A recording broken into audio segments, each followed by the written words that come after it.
Hi అండి. మా surprising tour అయితే విజయవాడ పక్కనున్న గౌరీపట్నం చర్చ్ దగ్గరకైతే సాగింది. ఇక్కడ ఎగ్జిబిషన్ అంటే తిరునాళ్ళు అయితే జరుగుతుంది. తిరునాళ్ళు అనంగానే మేము ఆగుతామా, ఇంకా కార్ దిగి వెంటనే 1 కిలోమీటర్ లోపలికి నడవాలన్నమాట. అయినా సరే కార్ పార్కింగ్ లేకపోయినా సరే దిగి కిలోమీటర్ లోపలి వరకు అయితే నడుచుకుంటూ వెళ్ళి ఎగ్జిబిషన్ అయితే చాలా బాగుంది. అందులో లైటింగ్ క్రౌన్స్ చాలా హైలైట్గా ఉన్నాయి. పిల్లలు పెద్దలు అందరు కొనుక్కుంటారు. మేమైతే మా పిల్లలకైతే కొనిపించి ఈ విధంగా తలలో పెట్టినాం. ఇంకా ఇక్కడైతే లైటింగ్ క్రౌన్స్ చాలా అట్రాక్షన్గా అనిపిస్తున్నాయి. ఇంకెట్లా నైట్ వెళ్తున్నాం కదా అన్నట్టు నైట్ అయితే చాలా చూడముచ్చటగా అనిపిస్తుంది.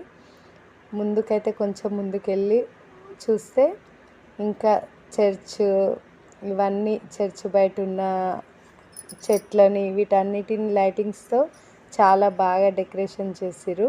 లోపలికైతే ఇసుకేస్తే ఇసుక రాలని జనం, లోపలికి వెళ్ళడానికి అస్సలు ప్లేస్ లేదు. ఇంకా మేము బయటనే నిలబడి అదంతా ఒక రౌండ్ అయితే ఇట్లా తిరిగి చూసినాం. తిరిగి చూస్తుంటే అందరూ లడ్డూలు పులిహోర కొనుక్కొని బయటికి వెళ్తారు. మేము ఆగుతామా, మేము కూడా లడ్డూలు పులిహోర కొనుక్కొని తినేసి ఇంకా మా ప్రయాణాన్ని అయితే ముందుకు సాగిస్తున్నాం. మా సర్ప్రైజింగ్ టూర్ అయితే చాలా బాగుంది, చాలా ఎగ్జైటింగ్గా కూడా ఉంది. ఇంకా ముందు ముందు చాలా చూడాలనుకుంటున్నాం. చాలా హ్యాపీగా అయితే ఉంది. నైట్ అయితే చర్చ్, కాకపోతే చర్చ్ లోపలికి వెళ్ళడానికి అయితే పబ్లిక్ అయితే చాలా ఉర్రని చర్చ్ లోపలికి అయితే మేము వెళ్ళలేదు.